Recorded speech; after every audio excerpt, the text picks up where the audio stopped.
Bonjour les Gabianers et bienvenue dans cette nouvelle vidéo du Tarot de la Bonne Mère consacrée à Saint François d'Assise. Oula, c'est pas droit tout ça. Voilà. Consacrée à Saint François d'Assise, qui est un saint assez connu quand même, donc je pense que vous avez déjà entendu parler de lui. Il paraît, en tout cas c'est ce que dit sa page Wikipédia, que c'est le saint le plus connu de la chrétienté. Moi, j'en suis pas certaine. Je pense qu'il doit se disputer avec saint Antoine de Padoue, au moins, si ce n'est la Vierge Marie. Mais bon, voilà. laissons les auteurs Wikipédia à leur débat. En tout cas, nous allons parler de Saint François d'Assise, qui est né à Assise, en Italie. Bravo à celui au fond de la classe qui vient de le dire. Il est né donc en 1181 ou 1182, la précision des dates à cette époque, vous savez ce que c'est, et il est décédé en 1226. Voilà, donc ça c'est pour les limites historiques et géographiques. Alors, limites géographiques, je m'entends, il est né à Assise et il va rester dans cette, dans cette partie de l'Italie. Donc qui est à l'époque de sa naissance au sein du Saint-Empire romain germanique, et lors de son décès qui fait partie des États pontificaux. Bref, il est né et il meurt là. Cependant, il va énormément voyager durant sa vie. Il va voyager autour, dans les régions italiennes, mais aussi dans le bassin méditerranéen, parce qu'il va énormément prêcher. Mais rien ne le prédestinait en fait à cette vie de prêche, à cette vie de prière, à cette vie chrétienne tout court, puisqu'il est le fils de famille de riches marchands. Il était destiné à prendre la relève de son père. On nous dit qu'il a énormément de bagou, qu'il est très doué pour ça, qu'il est un très beau parleur, et globalement qu'il est aussi un tombeur, jusqu'à un certain âge, environ ses 20 ans, où il va, dans sa vingtaine plutôt, il va soudainement tomber malade et là recevoir une révélation, donc quitter sa vie entre guillemets dissolue pour les critères de l'époque. Je suis pas sûre qu'elle l'aurait été de nos jours. Je pense sa vie d'étudiant en HEC, peut-être quelque chose comme ça. Donc il va rester alité très longtemps et recevoir une révélation avec pour ordre de rebâtir une chapelle à Assise, qu'il va rebâtir avec l'argent qu'il a et avec ses moyens physiques propres. Et encore plus que ça, il va fonder une règle monastique. Alors petit à petit, ça se fait pas comme ça d'un coup. Et il va s'ouvrir, en fait, durant cette... C'est vraiment plus qu'une révélation, c'est une véritable transformation de vie qu'il va vivre à ce moment-là. On dit qu'il va d'un coup être infusé de compassion pour ses frères humains, donc que ce soit les pauvres, les lépreux, etc., des gens qu'il regardait, j'ai envie de dire, comme tout le monde de haut, jusque-là. Et d'un coup, il va se retrouver infusé de cette compassion christique, chrétienne,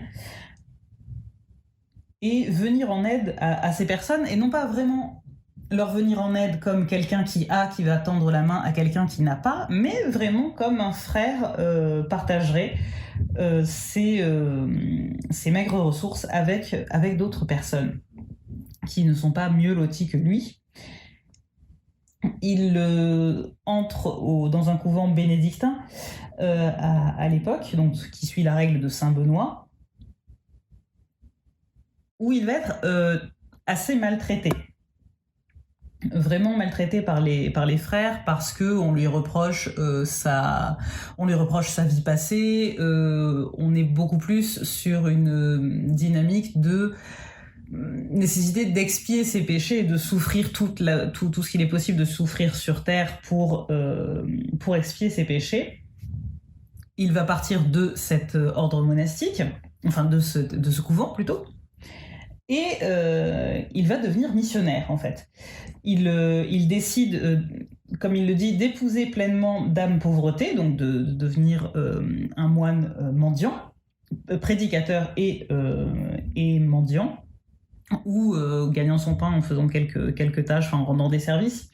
Mais basiquement, c'est plutôt un précurseur des ordres mendiants qui ont existé, qui existent toujours. Ça fait partie alors, qui existent toujours, ça dépend ça dépend des aires géographiques, bien entendu, mais voilà, il faut savoir que les ordres mendiants, mon grand-père m'a raconté que dans sa jeunesse, il y avait encore des moines qui passaient de temps à autre en ville pour mendier de l'argent ou de la nourriture, et qui vivaient de ce que leur donnaient les citoyens autour. Donc je ne sais pas ce qu'il en est à l'heure actuelle, s'ils vivent plus ou moins en fait de la générosité de grands donateurs ou de moyens donateurs qui leur font l'aumône, mais j'ai pas souvenir d'avoir vu passer des moines faire l'aumône dans la rue, contrairement donc à mon grand-père.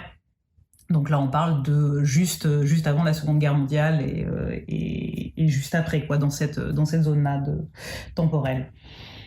Quoi qu'il en soit, il devient prédicateur itinérant, on va dire, et d'une grande pauvreté. C'est de là qu'il va commencer en fait à créer des vocations, et que petit à petit il va créer son propre ordre monastique, justement. Donc il ne part d'absolument rien, hein, quand il rédige son balbutiement de nouvelles règles monastiques en 1210, et qu'elle est validée par le pape, puisque c'est comme ça que ça marche, hein, c'est-à-dire qu'il y a un mystique écrit une règle monastique, et il faut qu'elle soit validée par le pape pour qu'il ait le droit d'établir des couvents, des monastères, etc. Donc on est en 1210, et à sa mort en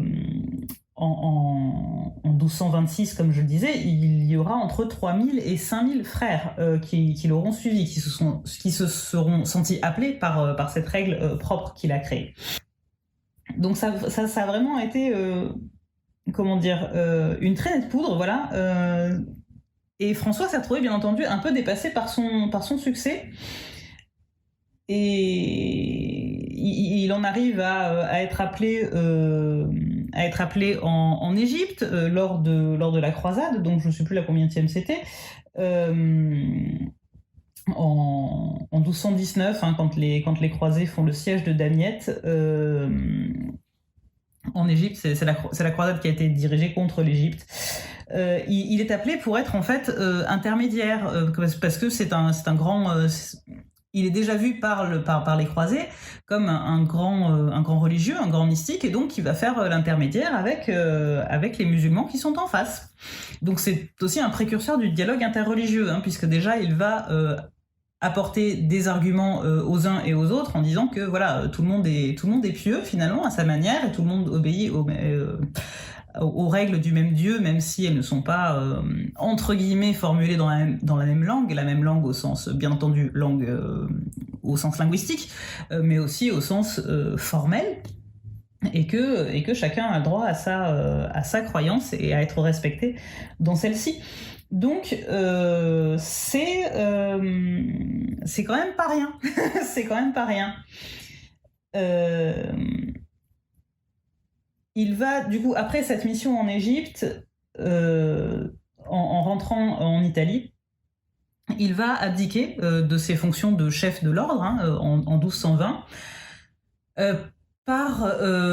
j'ai envie de dire par excès d'humilité, pour lui faire de la fausse psychanalyse de comptoir, et par auto-sabotage, mais quoi qu'il en soit, ne pouvant pas être derrière chaque frère, et se sentant dépassé par son succès, et à la fois voyant que les corps constitués, les monastères constitués, forcément se tournent vers une étude du texte biblique aussi, vers l'enseignement, des choses qu'il refuse profondément, parce que pour lui la foi doit se vivre et être une vraie révélation. Et alors je vous encourage à lire les Fioretti, qui sont les petites fleurs, Je vous mettrai le lien en description vers le titre exact du recueil de ses pensées mystiques et de ses enseignements plutôt. C'est vrai que c'est quelque chose de très ancré dans la matière, de très expérimenté, mais qui à la fois, c'est mon avis, hein, ça n'engage que moi, mais si les franciscains étaient restés là-dedans, dans cet élan-là, et à cette époque-ci, aurait rapidement tourné à une forme d'obscurantisme, je pense, parce que on voit quand même le travers. Alors c'est très beau, hein, de réfléchir uniquement à de réfléchir uniquement à ce qu'on ressent de Dieu intérieurement, avec une connaissance très approximative de la parole de Dieu et de ses enseignements, et de s'en remettre entièrement au hasard, hein, parce que dans ses pérégrinations, par exemple, pour savoir où il allait après, il restait assis à un carrefour jusqu'à ce qu'il y ait une personne qui passe et suivre la personne qui passait. Donc c'est très bien, c'est très beau, c'est très louable de s'en remettre à ce point-là à Dieu. Cependant, on sent bien qu'il y a un moment où, vis-à-vis de la société, de faire société, d'avoir un impact dans le monde, il y a quelque chose qui aurait cloché, quoi.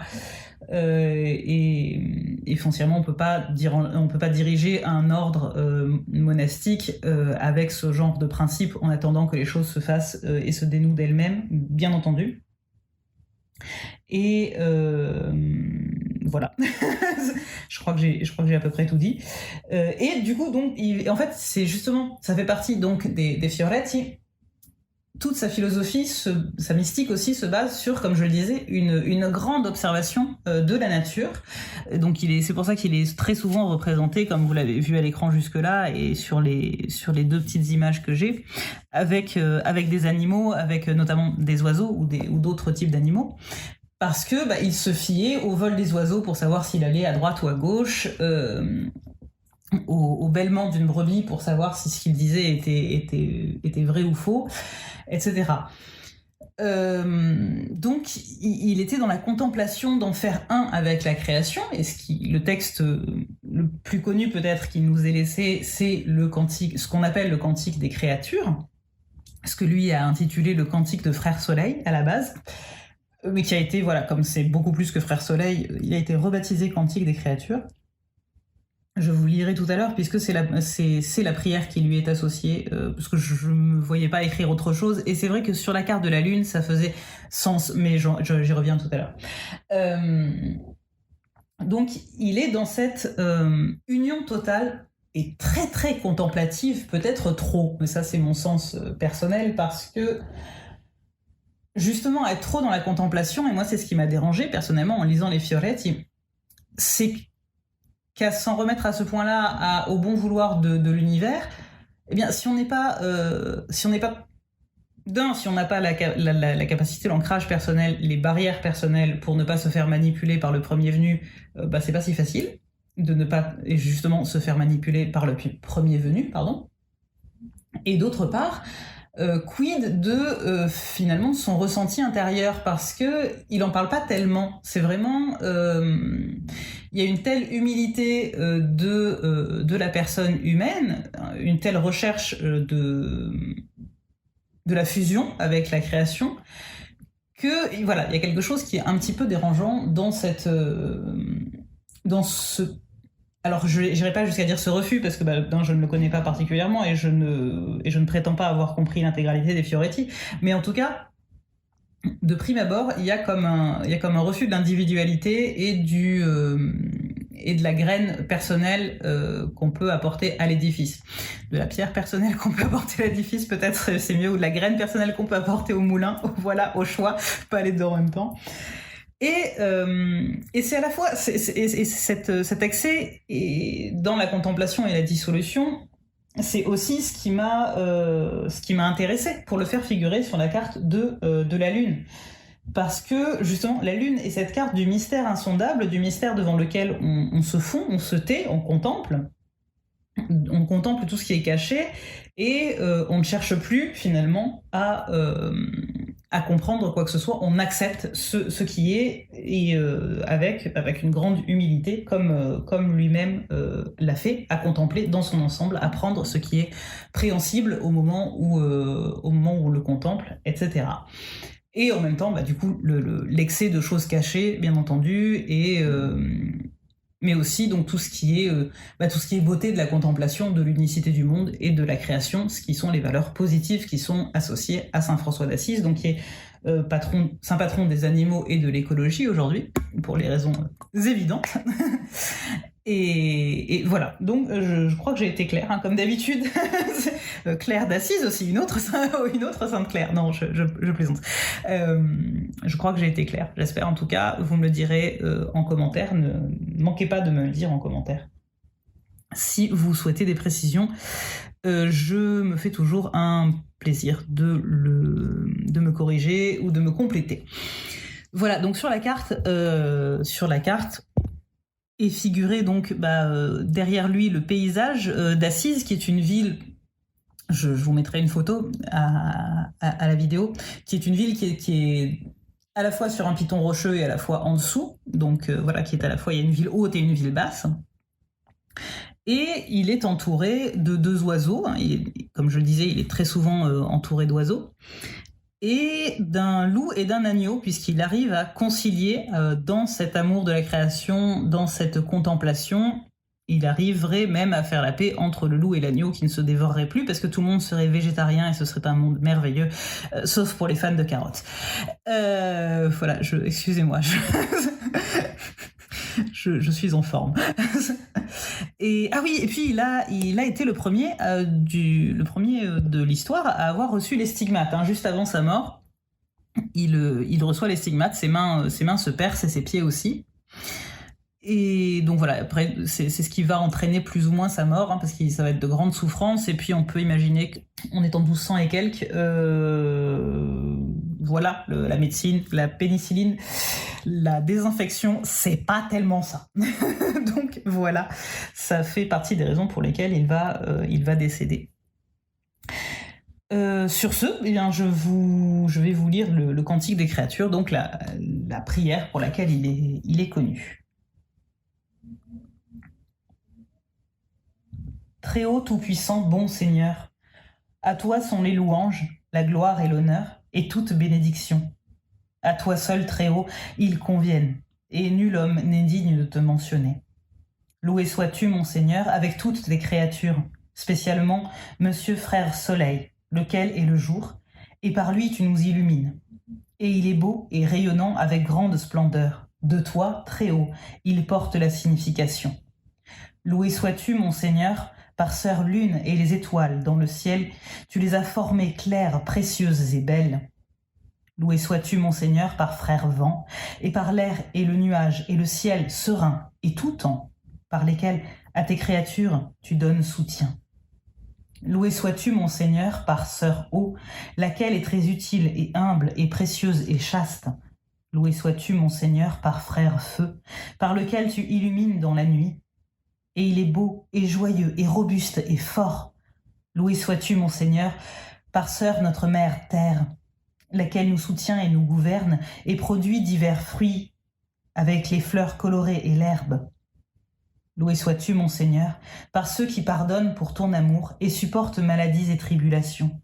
Heureux ceux qui les supporteront en paix, car par toi, très haut, ils seront couronnés. Loué sois-tu, mon Seigneur, par sœur notre mort corporelle, à laquelle nul homme vivant ne peut échapper.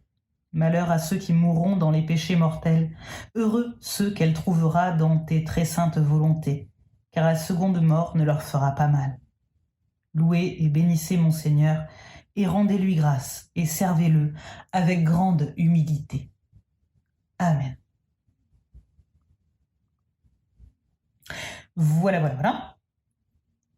Donc bien entendu, cette prière, comme elle est en plus plus longue qu'à l'accoutumée, je vous invite à aller sur le site internet la relire tranquillement pour la détailler plus avant, si vous le souhaitez bien entendu. Et maintenant, nous allons passer au tirage de saint François d'Assise, que vous pouvez retrouver bien entendu également sur le site internet, parce que ce site internet fourmille d'informations. Il se réalise en 8 cartes, comme vous le voyez, et on va prendre la visite guidée tous ensemble.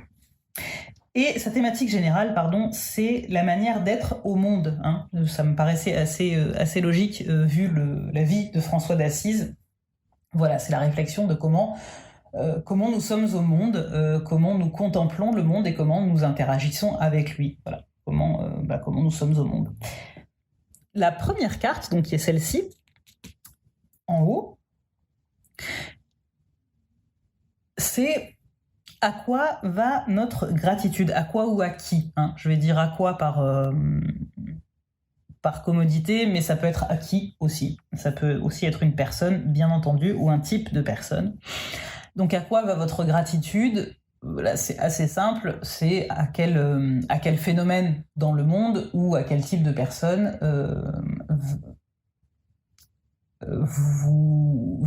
vers quel événement ou vers quel type de personne vous avez envie de crier un grand merci pour ce que vous êtes aujourd'hui et ce que vous avez envie aussi peut-être de devenir demain. Hein. Les deux peuvent être en corrélation.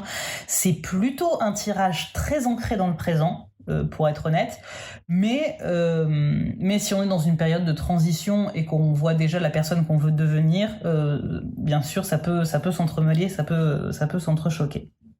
La carte numéro 2, qui est celle-ci, c'est à quoi, ou toujours à qui, va votre émerveillement. Donc quel phénomène ou quelle personne vous émerveille, vous en met plein la vue, vous considérez comme modèle aussi, peut-être. Et mais c'est vraiment, c'est pas une question d'admiration, puisque l'admiration c'est la carte numéro 3, c'est celle-ci, à quoi ou à qui va votre admiration. Là, l'émerveillement c'est plutôt quelque chose, un précurseur de sentiments amoureux ou amical peut-être, vous voyez, c'est ces choses-là qui font « Waouh, je veux cette personne dans ma vie ». Voilà, c'est plutôt ce type de choses, donc d'événements ou de personnes qui est dans la carte numéro 2, tandis que la carte numéro 3, comme je le disais, c'est vraiment de l'admiration au sens strict. Les personnes ou les choses qu'on admire, qu'on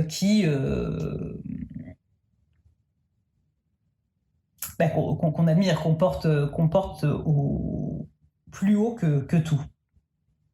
Tandis que l'émerveillement, il y a quelque chose encore qu'on peut toucher. Voilà, c'est plutôt ça la différence, c'est que le 2, l'émerveillement, c'est encore quelque chose qu'on peut toucher, qui nous émerveille, comme on s'émerveille d'une fleur, voilà, tandis que la carte 3, l'admiration, c'est quelque chose de plus éloigné, quoi, ou quelqu'un.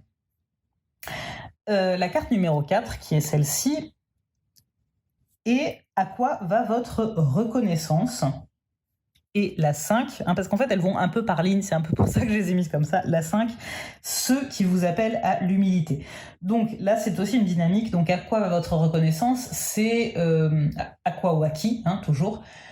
C'est vraiment tout cet ensemble de choses où une personne, là aussi, où vous savez que vous ne serez rien sans elle, et ça se différencie de la gratitude dans la mesure où dans la reconnaissance, c'est quelque chose de beaucoup plus concret, là aussi. Hein, on descend dans le concret, en fait. Hein. En haut, on est beaucoup plus dans le spirituel. Hein. Par exemple, pour faire simple, hein, par exemple, la gratitude, on aurait une gratitude envers Dieu d'être en vie, tandis que là, la reconnaissance, on a de la reconnaissance envers nos parents pour nous avoir élevés, par exemple. Hein, je veux pas rentrer dans des débats, mais voilà, c'est plutôt, on va descendre petit à petit dans la matière, dans le concret, en suivant cette espèce de pyramide que font les cartes. Donc, à quoi va votre reconnaissance ?